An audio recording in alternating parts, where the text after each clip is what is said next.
आज हम बात करने जा रहे हैं एक ऐसी रहस्यमय कहानी के बारे में जिसका जब सच सामने आता है तो पुलिस भी हैरान हो जाती है और वहां रहने वाले स्पेशली एक पूरा का पूरा गांव हैरान हो जाता है कि अब तक हम जिसे अपराधी समझ रहे थे एक्चुअली में वो लोग विक्टिम थे और अपराधी कोई और ही था।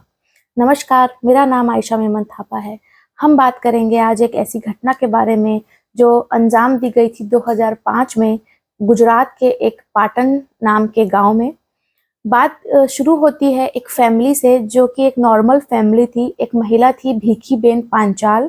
वो अपनी फैमिली के साथ एक गांव में नॉर्मल लाइफ जी रही थी। उसका एक 4 साल का बेटा था। उस फैमिली में उसके सास ससुर ननंद जेठ वगैरह जो टिपिकल गांव में होता है जॉइंट फैमिली की तरह से एक नॉर्मल फैमिली चल रही थी। उसका पति मुंबई में जॉब करता था। वो उस गांव में नहीं रहता था, वो मुंबई में काम किया करता था। बात शुरू होती है कि 6 फरवरी 2005 को उसकी घर वालों से कुछ बहस होती है भीखी पांचाल की, और उसके पति से भी फोन के जरिए कुछ बहस चल रही थी। उस बहस में ही वो जाकर अपने कमरे में अपने बेटे के साथ सो जाती है। करीबन रात के 3-4 बजे के आसपास उसका जो बेटा होता है यश, 4 साल का होता है, वो लगातार रोने लगता है अपनी मम्मी को ढूंढते हुए। कुछ समय तक जब वो उसके रोने की आवाज बंद नहीं होती तो उसके घर वाले सब बाहर आकर उस बच्चे को पूछते हैं कि कहाँ है तुम्हारी मम्मी, तुम इतना क्यों रो रहे हो। तो वो कहता है मम्मी, बच्चा जो भी समझा पाता है कि मम्मी यहाँ है नहीं, और वो बच्चा लगातार रोए जा रहा था। उस कुछ देर के बाद घर वालों को ये मामला थोड़ा अजीब लगता है कि कहाँ चली गई। सुबह सुबह भी नहीं, आधी रात का समय था। तो इस हल्ला सुन के, हलचल सुन के गांव वाले जो आसपास के थे सब जमा हो जाते हैं और अपनी तरफ से उसको ढूंढने की, आवाज देने की कोशिश करने लगते हैं। कुछ आगे जाके उनको अपने घर के पीछे जंगल में एक जली हुई लाश मिलती है। उस लाश ने भीखी पांचाल जैसे कपड़े पहने हुए थे, और लोगों का तुरंत ही मान लेते हैं कि ये वही है, और ढूंढ भी उसे ही रहे थे। और कुछ देर पहले ही वो लाश जली थी, ताजा ताजा ही उसका मर्डर हुआ था या आत्महत्या हुई थी, इसका कंक्लूजन होने से पहले ही भीखी पांचाल के जो मायके वाले थे वो लोग कत्ल का इल्जाम लगाते हैं उसके ससुराल वालों पर। और दहेज उत्पीड़न का भी कार्रवाई होती है कि ये लोग दहेज के लिए इसको परेशान किया करते थे कई सालों से, और आज उसकी जान भी लेकर उसे जला दिया गया। इतना सुनते ही पुलिस ने ना उनकी बात सुनी, ना किसी सबूत का इंतजार किया। उसी समय सबको हिरासत में ले लिया गया। उसके पति तक सूचना पहुंची, वो मुंबई से आता है। वो लोग अपनी तरफ से ये जस्टिफाई करने की कोशिश करते हैं कि हमारा इसमें कोई हाथ नहीं है, मगर मगर कुछ हालात ऐसे बन गए थे कि उनकी बातों पे किसी ने यकीन नहीं किया। पूरा का पूरा गांव उनके खिलाफ हो गया। सबूतों की कमी की वजह से कुछ साल के बाद वो लोग छूट जाते हैं, मगर कुछ साल उन्हें जेल में ही काटने पड़ते हैं। बाद में जब वो घर आ जाते हैं लौट के, तो गांव वाले उन्हें इतना हैरेस करते हैं कि उनके हिसाब से उन्होंने उनकी बहू की जान ली थी। इस तरीके से एक छोटे से बच्चे से उसकी माँ छीना था एंड ऑल। एंड वो लोग उसको उन गांव वालों को बहुत हैरेस करते हैं कि आप लोगों ने जो किया है वो आप लोगों को जरूर वापस मिलेगा। कुछ साल के बाद जो उसके ससुर जी थे, जो घर के मुखिया थे, अरुण पांचाल, उनको हार्ट अटैक आ जाता है और वो इस दुनिया से चले जाते हैं।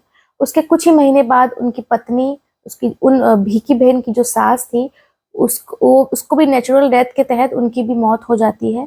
और ऐसा देखते देखते ही पूरा परिवार बहुत ज्यादा बर्बादी की ओर चला जाता है। उनके परिवार में कोई बचा ही नहीं होता है।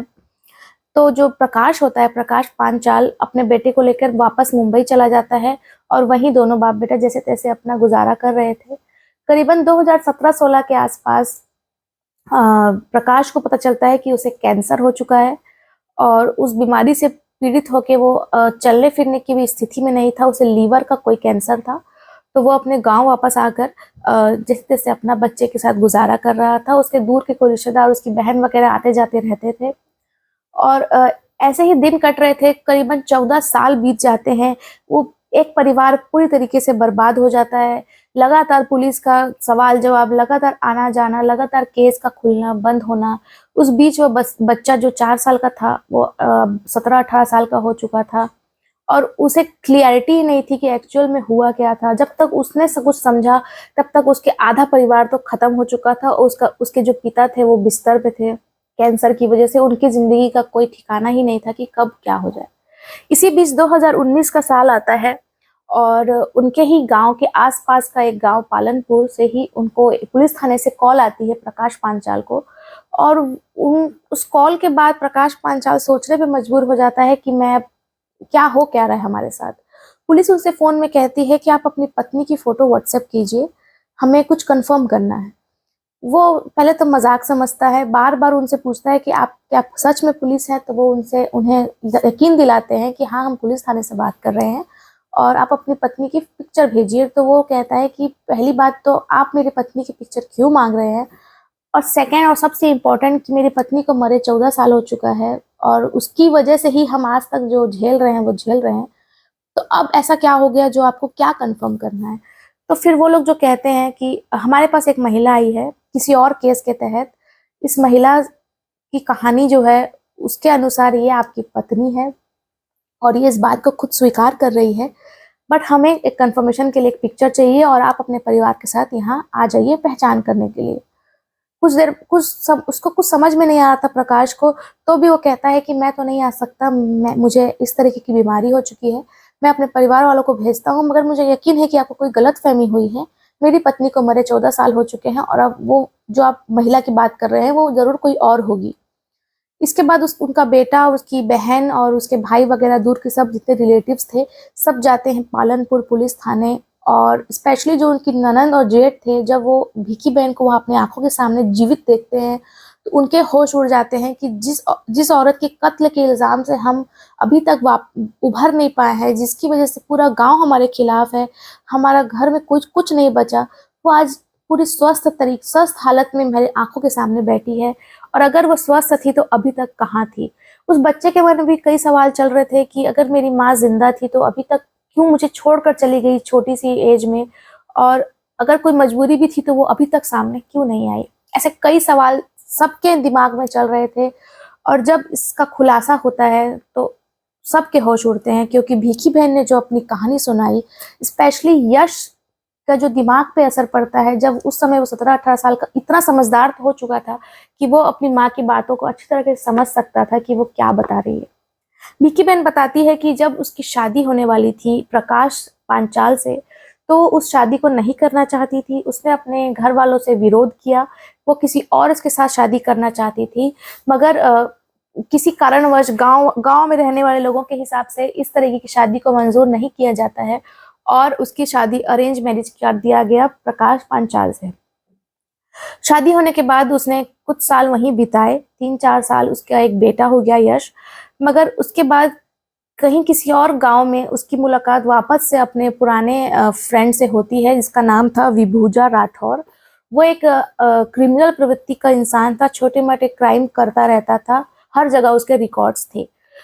उससे दोबारा मुलाकात होने के बाद वो कहती है कि अब मुझे ये, वैसे उसका हस्बैंड मुंबई में रहता था, तो वो कहती है कि अब मुझे यहाँ नहीं रहना, हम दोनों यहाँ से चलते हैं। बजाय कि वो दोनों नॉर्मल तरीके से या तो बात कर लें, तलाक ले लें या चले जाएं, वो लोग एक प्लान बनाते हैं, जिस प्लान में वो लोग एक मन बुद्धि लड़की, आसपास पे एक गांव में एक लड़की थी जिसकी किसी समय में भिकी बहन ने ही मदद की थी, क्योंकि उसका थोड़ा दिमागी हालत ठीक नहीं थी, तो वो कभी भी कुछ भी कर देती थी। ऐसे ही एक बार वो अपने ऐसे ही बीच चौराहे में उठकर अपने कपड़े उतार रही थी, तो उस समय भिकी बहन ने उसे कपड़े पहनाए थे, खाना खिलाया था और लोगों को समझाया था कि ऐसे तमाशा ना देखो बल्कि उसकी मदद करो। उसी समय उसके दिमाग में शायद वो प्लान बन चुका था या कुछ। उस लड़की को उन्होंने लाया, उस थोड़े कम मन बुद्धि लड़की थी, और उसका दोनों ने मिल के, दोनों और उसके कुछ और साथी भी साथ में थे विभूजा राठौर के, उसका अपने घर के पीछे ही उसी रात 6 फरवरी 2005 की बात है, मर्डर करके उसे वहां केरोसिन डालकर स्पेशली उसका चेहरा को जला दिया गया और उसे अपने कपड़े पहना दिए गए ताकि लोगों को लगे कि ये भिकी बहन की बॉडी है। और यही हुआ। पुलिस की भी गलती थी, उन्होंने कोई डिटेल्स नहीं जानी, कोई डीएनए नथिंग, सीधा मान लिया गया कि इसकी बॉडी है और जो आरोप लगे उस ससुराल वालों को उन्होंने इतना प्रताड़ित किया। इसके बाद जब वो चली जाती है वहां से अपने प्रेमी के साथ, विभूजा के साथ, और वो लोग पास के ही किसी गांव में कुछ साल कहीं ऐसे रहते हैं, क्योंकि उसका जो प्रेमी था वो भी क्रिमिनल प्रवृत्ति का था, तो छोटी मोटे क्राइम वो आगे भी करता रहा और इसी क्राइम के चलते एक गांव में चोरी होती है जिसका नाम होता है हिमाना। वहां 20 लाख की चोरी के इल्जाम में यही विभूजा पकड़ा जाता है। और जब विभूजा इस चोरी को एक्सेप्ट करता है पुलिस की सख्ती के बाद, तो पुलिस का ये तरीका होता है कि वो, और क्योंकि वो क्रिमिनल था ही उसके रिकॉर्ड से, तो वो सारे जुर्म उससे बुलवाना चाहती थी ताकि वन एंड ऑल क्लियर हो जाए। तो इसी बीच वो एक कुछ ऐसा जुर्म कबूल करता है जिसकी कल्पना भी पुलिस ने नहीं की थी। वो बताता है कि जो मेरी पत्नी अभी मेरे साथ रह रही है, उसका हमने झूठा मर्डर, किसी और का मर्डर करके हम वहां से भाग कर आए हैं। और वह पूरी कहानी पुलिस के सामने जब रखता है, तब पुलिस प्रकाश पांचाल तक पहुंचती है और उसे बताती है कि तुम अपनी पत्नी को मरा हुआ समझ रहे हो, वो फिलहाल जिंदा है। इन सब से यश अपनी माँ से सवाल पूछता है कि माँ, अगर आपको जाना ही था तो आप ऐसे ही चले जाती। हमारे परिवार को आज तक हम झेल रहे हैं और आगे शायद मैं भी झेलूंगा, आपने इतना हमारे बारे में क्यों नहीं सोचा। इस तरह के कई सवाल यश के दिमाग में थे, वो अपनी माँ से करता है, मगर भीखी बहन के पास इसका शायद कोई जवाब था भी नहीं, बचा ही नहीं था। बाद में जो कार्यवाही होती है उन दोनों पर, उस मंदबुद्धि लड़की के कत्ल की और किसी और को झूठे इल्जाम पे 14 साल तक इस तरीके से परेशान करने का, वो आगे कई साल तक अभी भी चल ही रहा है केस। मेरा इस कहानी को आपको बताने का उद्देश्य किसी को भी ठेस पहुंचाना या किसी को भी गलत ठहराना नहीं था, केवल आप तक एक इंसिडेंट को जाहिर करना और पहुंचाना था। नमस्कार।